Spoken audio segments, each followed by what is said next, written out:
الحمد لله رب العالمين الصلاة والسلام على رسوله المبين الملقب بطه وياسين بالقاسم محمد رب اشرح لي صدري ويسر لي امري واحلل عقدة من لساني يفقهوا قولي۔ ہماری بحث چل رہی ہے کتاب المعطات کے بارے میں کہ جس میں ہم نے شروع سے لے کر اب تک کے جتنے بھی قول اخذ کیے وہ منحصر ہیں ان اقوال میں۔ پہلا قول ان المعطات تفید الاباحۃ التصرف، دوسرا قول ان المعطات تفید الملکیہ، تیسرا قول ان المعطات تفید الملکیہ المتزلزلہ۔ یہ تین قول ہیں، ٹھیک ہے۔ چوتھا قول یہ ہے ان المعطات لیس بیع ولا تفید الاباحۃ التصرف، ٹھیک ہے نا۔ یہ چار قول اس میں ہیں کہ جس میں ایک اباحت تصرف کہتا ہے، دوسرا کہتا ہے کہ ملکیت کا فائدہ دیتا ہے، تیسرا کہتا ہے ملک متزلزل کا فائدہ دیتا ہے، چوتھا قول یہ ہے کہ کسی بھی چیز کا فائدہ نہیں دیتا بلکہ بیع فاسد، بلکہ بیع فاسد ہے۔ کل جو ہم نے اخذ کیا وہ جناب مصنف کا قول تھا کہ جناب مصنف فرما رہے تھے کہ الاقوى ان المعطات تفید الملکیہ المتزلزلہ الجائزہ، کہ معطات مفید فائدہ دیتا ہے ملک متزلزل کا۔ تو انہوں نے اپنے قول پر دلیل لاتے ہوئے چند ایک دلیلوں کو انہیں ذکر کیا۔ اس جگہ پہ مصنف نے بالکل محقق ثانی کا ساتھ دیا ہے۔ احسن جی۔ تو جناب مصنف نے جو ہے یہ کہا تھا کہ معطات کس چیز کا فائدہ دیتا ہے؟ ملک متزلزل کا فائدہ دیتا ہے۔ ان سے سوال کیا گیا تھا کہ جناب والا آپ جو اس قول کے قائل ہوئے ہیں ان المعطات تفید الملکیہ الجائزہ، آپ کے پاس کوئی دلیل ہے؟ کہا ہاں ہمارے پاس دلیل ہے۔ پہلی دلیل انہوں نے جو ذکر کی تھی وہ تھی سیرت مستمرہ المتشرعہ، دوسری دلیل تھی آیت قرآنی سے احل اللہ البیع، تیسری دلیل تھی تجارت تراضین، ٹھیک ہے نا، اللہ ان تکون تجارت تراضین، یہ تیسری دلیل تھی۔ آج جو ہم اخذ کریں گے اسی قول کے اوپر حدیث سلطنت کے ذریعے بحث کریں گے کہ آیا حدیث سلطنت میں یہ وسعت پائی جاتی ہے کہ نہیں پائی جاتی کہ وہ معطات میں مل کے متزلزل کو ثابت کر سکے۔ تو خود جناب مصنف نے فرمایا کہ جناب والا حدیث سلطنت یہ ملکیت کا فائدہ آپ کو نہیں پہنچا سکتی ہے۔ اس لیے کیوں؟ اس لیے کہ حدیث سلطنت میں جو آپ کو استدلال کے ذریعے اخذ ہوگا وہ نوع سلطنت اخذ ہوگا۔ مثلا آپ کو شک ہو رہا ہے کہ سید نے مجھے یہ چیز ہدیے میں دی، ٹھیک ہے، ہدیہ ثابت ہے۔ اب آپ کو یہ شک ہو رہا ہے کہ اس ہدیے کے ذریعے کون کون سی سلطنت میرے پاس حاصل ہوئی ہے اس ہدیے میں، آیا میں اس ہدیے کو استعمال کر سکتا ہوں؟ ایک، آیا میں اس ہدیے کو بیچ سکتا ہوں؟ دو، آیا میرا بچہ بھی اس ہدیے سے کھیل سکتا ہے؟ تین، یہ نوع سلطنت کو بیان کرتی ہے، نہ کہ آپ کے لیے ملک متزلزل کو ثابت کرے گی۔ پھر جناب مصنف پہلے تو انہوں نے سب سے پہلے کس کو کاٹا؟ دلیل سلطنت، یعنی چوتھی دلیل کو کاٹا کہ یہ اس قابل نہیں ہے کہ اس کے ذریعے سے استدلال کیا جا سکے کس چیز کے اوپر؟ ملک متزلزل کے اوپر۔ پھر آئے کہ وہ دو آیتیں جو میں نے پیش کی تھی کس لیے؟ ملک متزلزل کو ثابت کرنے کے لیے احل اللہ البیع و تجارت تراضین، کا ان کے ذریعے بھی استدلال ہو نہیں سکتا۔ پہلے کا کافیۃ اللہم یقال کہ کافی ہوگی، مگر یہ کہ اگر یہ کہے فلا تکفی تو یہ کفایت نہیں کرے گی۔ تو آخر میں یہ کہہ رہے ہیں کہ یہ دونوں بھی دلیل مل کے متزلزل پر قائم نہیں ہو سکتی۔ تو کیا جناب مصنف اپنے قول سے پھر رہے ہیں یا اسی قول پہ باقی ہے؟ سوال یہ قائم ہوگا۔ آج کے درس کا نتیجہ اسی چیز پر منحصر ہے کہ آیا جناب مصنف اپنے قول مل کے متزلزل سے واپس آتے ہیں تو اس پر باقی رہتے ہیں۔ اب کہہ رہے ہیں وَأَمَّا قَوْلُهُ صَلَّى اللَّهُ عَلَيْهِ وَآلِهِ وَسَلَّمَ النَّاسُ مُسَلَّطُونَ عَلَى أَمْوَالِهِمْ کہ لوگ اپنے اموال پر کیا رکھتے ہیں؟ تسلط رکھتے ہیں، مسلط ہیں اپنے اموال پر. فلا دلالت فی الحدیث علی المدعا، تو اس حدیث میں مدعا کے اوپر کوئی بھی دلالت نہیں پائی جاتی. مدعا کیا ہے ہمارا؟ اثبات الملکیہ الجائزہ المتزلزلہ بسبب المعاطات، یہ مدعا ہے ہمارا. ٹھیک ہے نا؟ دلیل لے کے آ رہے ہیں ہم الناس مسلطون علی اموالہم کے ذریعے، تو کہہ رہے ہیں فلا دلالت فیہ علی المدعا، اس حدیث میں مدعا کے اوپر کوئی بھی دلالت نہیں ہے. کیوں؟ لأن عموم الحدیث باعتبار انواع السلطنہ، اس لیے کہ جو حدیث کا عموم ہے وہ سلطنت کی انواع کے اعتبار سے ہے. فَهُوَ انما یجدی فیما اذا شک فی ان هذا النوع من السلطنہ ثابتۃ للمالک، کہ یہ جو حدیث ہے جس میں انواع سلطنت اخذ ہو رہی ہے، انما یجدی، یہ آپ کو فائدہ کہاں پہنچائے گی؟ کہاں پر؟ فیما، ایسی صورت میں اذا شکا، جب شک کرنے والا شک کرے کس بارے میں؟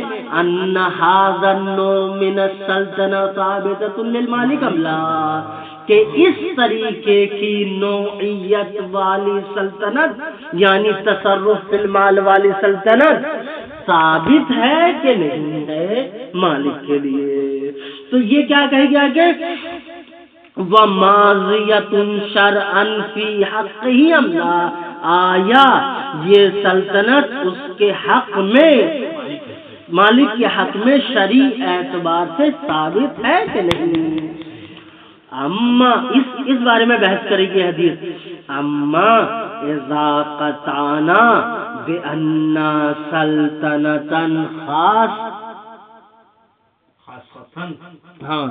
اذا قطعنا بأن سلطنة خاصة، لیکن اگر ہم اس بات کا قطع اور یقین کر لیں کہ سلطنت یہ سلطنت خاصہ ہے، نافذۃ فی حقہ، تو اس مالک کے حق میں یہ کیا ہوگی؟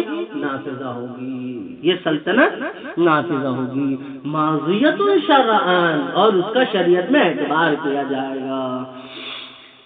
لیکن شک فی ان ھذا التملیک الخاص هل يحصل بمجرد التآتی مع الخاص ام لا بد من القول الدال علیہ. لیکن شک، لیکن اس نے شک کیا ہے، شک کرنے والے نے کس چیز میں؟ ان ھذا التملیک الخاص، کہ یہ جو تملیک خاص مجھے حاصل ہو رہی ہے معاطات کے ذریعے، حل یحصل بمجرد الطاعت مع القصد، آیا صرف اور صرف اخذ و عطا کے ذریعے یہ حاصل ہو جائے گی جبکہ آپ تملیک کا قصد بھی رکھتے ہو؟ ام لا بد من القول الدال علیہ، یا ضروری ہے ان الفاظ کا استعمال کرنا، ان اقوال کو اخذ و عطا کرتے وقت کہنا کہ جو تملیک کا فائدہ دیتے ہیں. فلا، تو ٹھیک ہے نا؟ ہاں، فلا یجوز الاستدلال علی سببیت المعاطات فی الشریعہ، پس جائز نہیں ہے استدلال کرنا معاطات کی شریعت، معاطات کی سببیت میں، کہ معاطات تملیک کا فائدہ دیتا ہے شریعت مقدسہ میں. فی شریعت للتملیک، کس چیز کے ذریعے؟ بے باعث سببیہ ہے، بے عموم تسلط الناس علی اموالہم، کہ آپ اس حدیث کے ذریعے الناس مسلطون علی اموالہم کے ذریعے اس کے عموم سے متمسک ہو کر آپ یہ نتیجہ نکالے کہ ملکیت معاطات کے ذریعے حاصل ہوگی، لا یفید، یہ فائدہ آپ کو نہیں دے گا. ومنہ یظہر، اور یہیں سے آپ کو ظاہر ہو جاتا ہے یعنی جب یہ استدلال ثابت نہیں ہوا وَمِنْهُ يَظْهَرُ کیا عدم جواز التمسک بہی، کہ اس عموم بہی یعنی بالعموم، اس عموم سے تمسک کرنا جائز نہیں ہے۔ کیوں نہیں ہے بتا رہے لما سیجی من شروط الصیغہ، انشاءاللہ جب ہم صیغے کی الگ باب، صیغے کا الگ باب جو رکھیں گے وہاں پر ہم بتائیں گے، وہاں پر آپ کو ظاہر ہوگا اور پتہ لگے گا کہ شروط الصیغہ شرط ہے بے کے لیے۔ ٹھیک، تو آیا جناب مصنف اپنے قول سے پھر رہے کہ نہیں پھر رہے؟ چلتے رہے ابھی۔ وَكَيْفَ كَانَ، اور کوئی بھی مسئلہ ہو کہ اس کے ذریعے سے استدلال ہو سکتا ہو کہ نہ ہو سکتا ہو، فَفِي الْآيَتَيْنِ مَعَ السِّيرَةِ كِفَایَةٌ، تو پہلے کی دو آیتیں احل اللہ البیع لا تاکل اموالکم بینکم بالباطل اور جس سیرت مستمرہ، یہ مواسات میں ملکی متزلزلہ کے حصول کے لیے کافی ہے۔ آپ کو ادھر ادھر بھاگنے کی ضرورت نہیں ہے کہ اگر چوتھی دلیل خراب ہو جاتی ہے تو فکر کیوں کر رہے ہیں، ابھی تو 3 دلیلیں باقی ہیں، سیرت ہے، 2 آیتیں ہیں۔ اللہم ان قال، لیکن اگر کوئی کہنے والا یہ قول کہے جو ابھی آپ کے سامنے بتانے والا ہوں تو اس میں بھی شک وارد ہو جائے گا کہ آیتین دلالت کرتی ہے کہ نہیں ملکی ہے متزلزلہ کے اوپر۔ اللہم الا ان یقال، کیا کہے انہما، یعنی یہ اب جو ہے آیت میں مناقشہ کریں کہ کیسے آپ جو ہے آیت کے ذریعے سے استدلال مل کے متزلزل کا کر سکتے ہیں۔ بھائی کیسے کرو گے آپ؟ کیوں بتا رہے ہیں انہما ان الآیتین لا تدلان علی الملک، کہ دونوں کی دونوں آیت ملک کے اوپر دلالت نہیں کرتی جناب والا، وانما تدلان علی اباحت جمیع التصرفات، بلکہ یہ دلالت کرتی ہے تمام کے تمام تصرفات کے مباح ہونے پر، حتی المتوقفۃ علی الملک، یہاں تک کہ وہ تصرف بھی جو متوقف ہے کس چیز کے اوپر؟ ملکیت کے اوپر، جیسے کہ بیع ہے، وطی ہے، عتق ہے، عیسیٰ ہے۔ وَإِبَاحَةُ هَذِهِ التصرفات، اچھا ان تصرفات کی اباحت کہاں سے آ رہی ہے؟ وَإِبَاحَةُ هَذِهِ التصرفات انما تستلزم الملک بالملازمة الشرعیہ الحاصلة في سائر المقامات من الاجماع وعدم القول بالانفقاق دون المغام الذي لا يعلم ذلك منهم۔ کیا کہہ رہے تھے؟ وَإِبَاحَةُ هَذِهِ التصرفات، کہ ان تصرفات کا مباح ہو جانا، کس چیز کا؟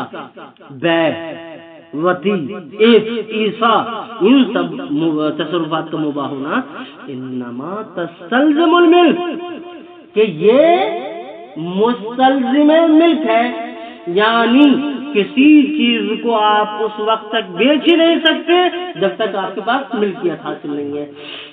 آپ کا بیچنا اس چیز کا لازمہ ہے کہ آپ اس کے مالک ہیں، ٹھیک ہے۔ انما تستلزم الملک، کہ یہ تصرفات ملک کا استلزام کرتے ہیں، کس چیز کے ذریعے؟ بالملازمت شریعہ، ملازمہ شریعہ کے ذریعے۔ کیسی ملازمہ شریعہ؟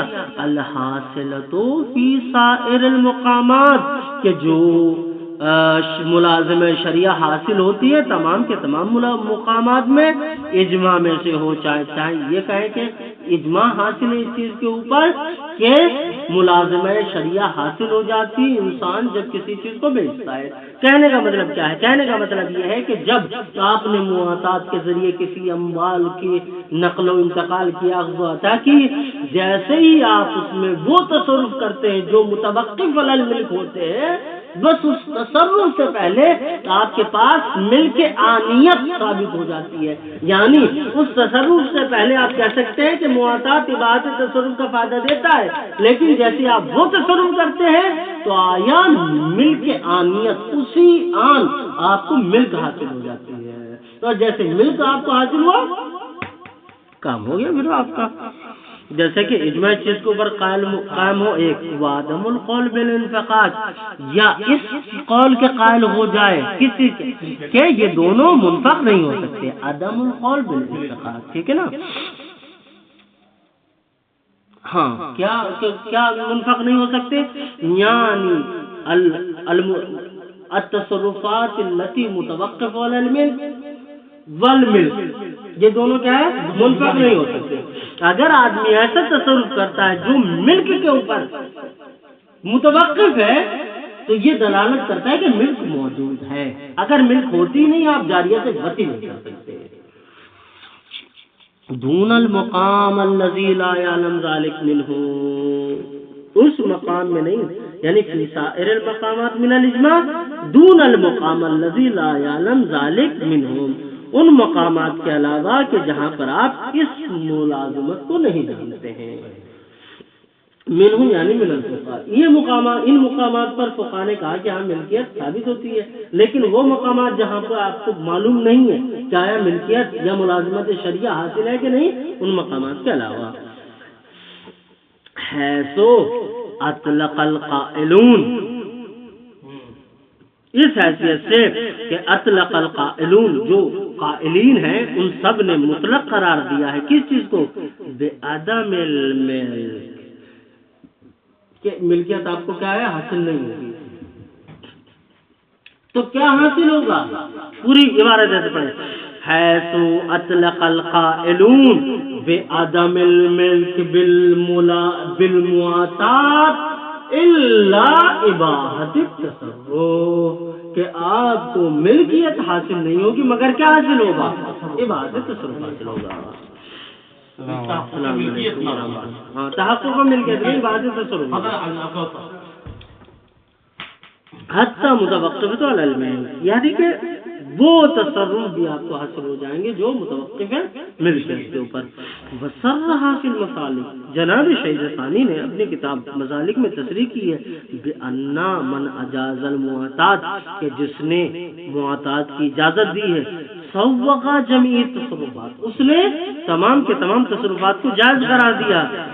غایت الامر انہ لا بد من التزامہم، کہ ضروری ہے کہ تمام کے تمام فقہاء ملتزم ہو جائے بأن التصرف المتوقف علی الملک یکشف عن سبق الملکیت علیہ عنما، کہ جب انسان وہ تصرف کرنے لگتا ہے کہ جو متوقف علی الملک ہے، یعنی جاریہ کے ساتھ وطی کرنے لگتا ہے، موبائل کو بیچنے لگتا ہے، اپنی میراث کو مثلا منتقل کرنا چاہتا ہے، تو کیا ہوگا؟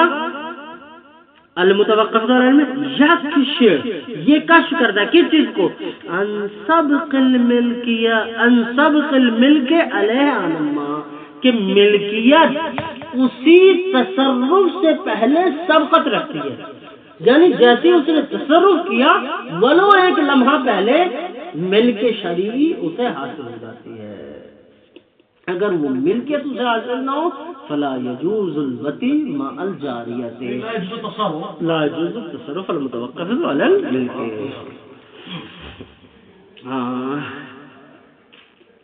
فإن الجمع بین اباحت هذه التصرفات و بین توقفها علی الملک، کہ جمع کرنا ان تمام تصرفات کی اباحت کو و بین توقف التصرفات علی الملک، اور ان تصرفات کو کہ جو موقوف ہے ملکیت کے اوپر، یحصل بالتزام هذا المقدار، یہ حاصل ہوتا ہے بالتزام حاصل مقدار، کہ ملازمہ پایا جاتا ہے کہ یہ مقدار آپ کو حاصل ہو چکی ہے۔ کیا مقدار آپ کو حاصل ہو چکی ہے؟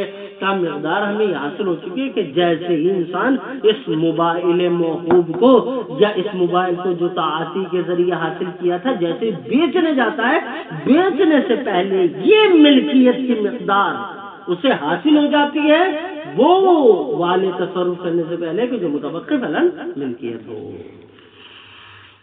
ولا يتوقف علی الالتزام بالملک من اول الامر، اور یہ موقوف نہیں ہوتا، ولا يتوقف علی الالتزام بالملک، کہ موقوف نہیں ہے تمام فقہاء کا ملتزم ہونا ملک کا، کہ وہ